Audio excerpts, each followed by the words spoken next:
नमस्कार, हम नाम राकेश कुमार, आप सभी का स्वागत है कुमार राकेश प्ले पे। दोस्तों किया होते सारा, आशा उम्मीद आप सभी अच्छे होंगे, मस्त होंगे, स्वस्थ होंगे और राजस्थान लेब असिस्टेंट भर्ती की तैयारी बढ़िया तरीका हूँ कर रिया होला। इस वीडियो में दोस्तों अपन बात करने वाले हैं राजस्थान लेब असिस्टेंट भर्ती लेर। सारा इंपॉर्टेंट जगह थारा डाउट है, सारे के सारे क्लियर हो जाएंगे और बढ़िया तरीके से। काम क्या करना पड़ता है, जॉब प्रोफाइल क्या होती है लेब असिस्टेंट की, चाहे आपकी होम साइंस है, आपकी जियोग्राफी है या फिर साइंस वाली पोस्ट पे है, कॉलेज है, विधि विज्ञान प्रयोगशाला है या फिर आपकी जो है वो स्कूल जो लेब असिस्टेंट है। साथ ही में सैलरी कितनी मिलती है, सैलरी इतनी बढ़िया आपको मिलती है कि आपका दिल खुश हो जाएगा। वीडियो को लास्ट तक देख लेना। फैसिलिटी क्या मिलती है, प्रमोशन कैसे होता है, इन सब चीज़ों को डिस्कस करेंगे। सबसे पहले मैं आपको बता देना चाहता हूँ, अगर तैयारी कर रहे हो तो वीडियो लाइक ज़रूर कर दिया और वीडियो को लाइक और आप जो है वो चैनल को सब्सक्राइब कर लें और अगर कोई डाउट है कमेंट कर दें।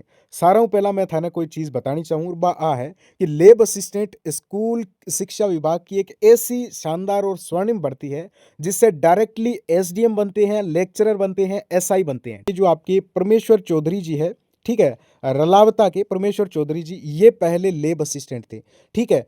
फिर आपके जो है वो ये क्या बन गए, एसडीएम बन गए, ठीक है। फिर नेक्स्ट आपको बताऊं तो यहाँ पे आरएएस टॉपर रैंक 9 जो कि पहले लेब असिस्टेंट थे।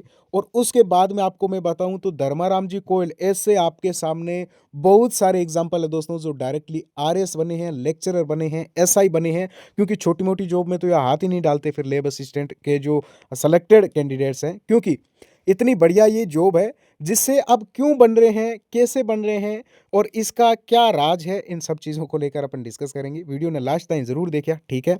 सारा पहला मैं था ना जॉब प्रोफाइल बता दूं, काम क्या करना पड़ता है। तो दोस्तों देखिए स्कूलों में कॉलेज में आपके जो है वो होम साइंस की, जियोग्राफी की, साइंस की, जैसे आपके बायो केमिस्ट्री, इनकी जो है वो लैब होती है, जैसे एग्रीकल्चर की भी होती है। तो उनमें क्या होते हैं, प्रैक्टिकल करवाए जाते हैं, आप सबको पता है, ठीक है। तो वो प्रैक्टिकल करवाने के लिए जब प्रैक्टिकल होता है उस टाइम जो जो इक्विपमेंट्स ज़रूरत होता है, जो प्री आपके जो प्रिपरेशन होती है प्रैक्टिकल करवाने को लेकर, वो सारी तैयारी आपको करनी होती है। जो आपके टीचर्स वहाँ पे जो प्रैक्टिकल करवाएंगे तो उनको वो सारे इक्विपमेंट्स वहाँ पे जो हो ला के देने हैं। जब प्रैक्टिकल ख़त्म हो जाए तो वापस उन चीज़ों को वहीं पे रखना है।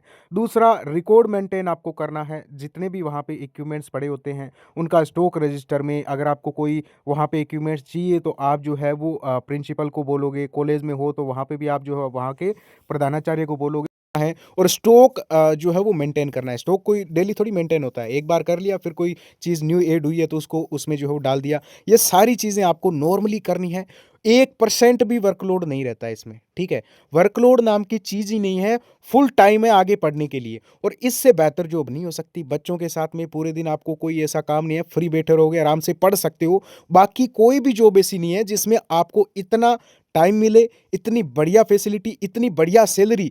इन सब चीज़ों को इस वीडियो में अपन डिस्कस करेंगे, ठीक है। सैलरी का मैंने आपको बताया नहीं बताया, सैलरी को लेकर भी आपको बताऊंगा सैलरी कितनी मिलती है इसमें, ठीक है।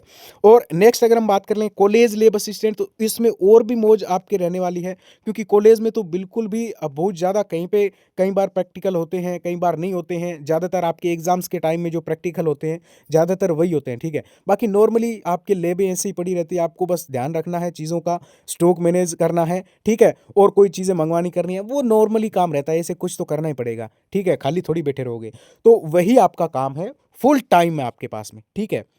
जैसे मेनली यही है आपके इन्वेंट्री और जो रिपोर्टिंग है, जैसे स्टॉक मैनेज हो गया, यूनिवर्सिटी की जो ऑडिट वगैरह अगर होती है तो फिर उनका जो रिकॉर्ड्स है ऑडिट के लिए, वो सारी चीज़ें आपको रखनी है, ठीक है। बहुत ज़्यादा कुछ नहीं है ऐसा आपको वहाँ पे कुछ करना है। जब भी आपके जो जो भी आपके वहाँ पे इक्विपमेंट्स है, चाहे साइंस लैब असिस्टेंट में चाहे माइक्रोस्कोप है या बहुत सारी अदर अदर चीज़ें होती है, आप सबको पता है, जो भी केमिकल्स है उन सबको थोड़ा सा सही से रखना है, साफ सफाई रखनी है, नॉर्मली बात ये है। विधि विज्ञान लैब असिस्टेंट क्या होता है, तो आपके जो आपके फोरेंसिक लैब असिस्टेंट होता है, ये आपको बता दूं, ये आपके लेवल 5 की जॉब है भाई, ठीक है। बाकी ऊपर वाली दोनों जो है आपके स्कूल वाली, ठीक है, या फिर कॉलेज वाली, उनमें लेवल 8 लगता है। और इनकी सैलरी और जो विधि विज्ञान लैब असिस्टेंट है, इनकी सैलरी में रात दिन का अंतर है, वो मैं आपको आगे बताऊंगा। यहाँ पे आपको भाई काम बहुत करना पड़ता है। ये जो विधि विज्ञान प्रयोगशाला वाले हैं ना, इनको काम करना पड़ेगा अच्छे से, ठीक है। इनके ऊपर होते हैं सीनियर लेब असिस्टेंट और फिर होते हैं साइंटिस्ट फोरेंसिक में, ठीक है। तो इनके डेली ड्यूटीज़ बहुत सारी होती है। क्राइम सीन से जो सैंपल्स आते हैं उनको जो है वो क्या करना है, उनको प्रॉपर जो है चेक करना होता है, ठीक है दोस्तों। और उसी के साथ में आपको मैं वहाँ पे बता देता हूँ कि डेली ड्यूटीज़ में जैसे सैंपल कलेक्शन हो गया, उनका एनालिसिस करना हो गया। जो भी आपके वहाँ पे जो भी सैंपल दिए जाते हैं, उन सैंपल को पढ़ना और वो टेक्निक आपको वैसे सिखाई जाएगी कि इस टाइप से आपको सैंपल का इस टाइप से आपको करना है। आपके फिंगरप्रिंट्स है, ये चीज़ें आपको शुरुआत के टाइम में बताई जाएगी। आपके जो भी कोई भी जैसे कोई सुसाइड नोट छोड़ गया, कर गया या फिर कोई इस टाइप की चीज़ें होती है, तो जो आपके ये चीज़ें एनालिसिस करनी है, बहुत टाइम लगता है सीखने में और इसमें काम अच्छा रहता है, ये मैं आपको बता सकता हूँ, ठीक है। डीएनए एनालाइज़र वगैरह हो गया, लैब सेफ्टी और मेंटेनेंस हो गया, ठीक है। रिपोर्ट तैयार करना है, एक्स्ट्रा आपको फील्ड वर्क, नॉर्मल आपको क्राइम सीन पे विजिट वगैरह नॉर्मल अगर करना पड़े तो वो बाकी ज़्यादा नहीं रहता है। इसमें भी अलग अलग डिपार्टमेंट होते हैं, ठीक है। तो ये आपके जयपुर में है, जोधपुर में है।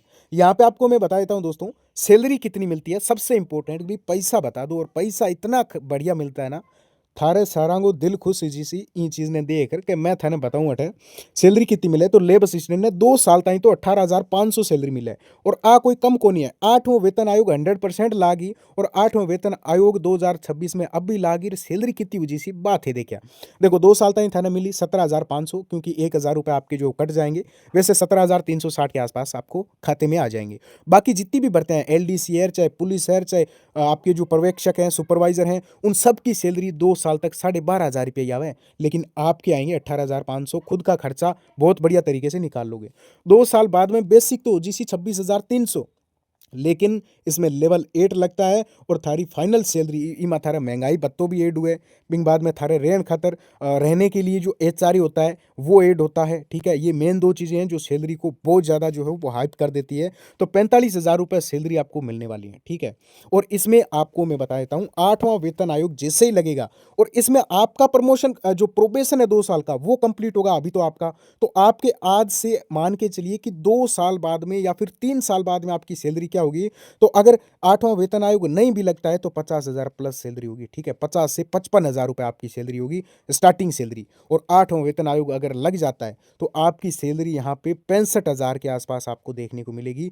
65,000 रुपये, 65,000 प्लस सैलरी एक लेब असिस्टेंट की नॉर्मल काम में, आप सोच के देखिए, ठीक है।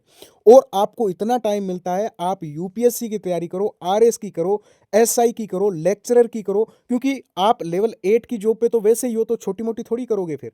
तो फिर आप डायरेक्ट यूपीएससी की भी प्रिपरेशन कर सकते हो, क्योंकि टाइम है आपके पास, ऐसी ही जॉब है, ठीक है।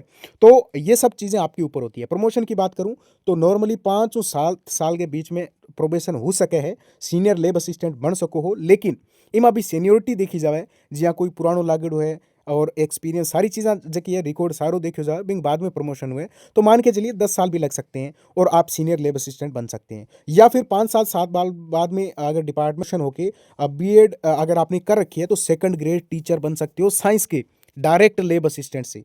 और फैसिलिटी की बात करूं, यहाँ पे फैसिलिटी आपको क्या क्या मिलेगी, तो देखिए टाइम आपके पास यहाँ पे फुल मिलता है, सैलरी आपको बढ़िया मिलती है, मेडिकल फैसिलिटी आपको सरकार की तरफ से मिलेगी।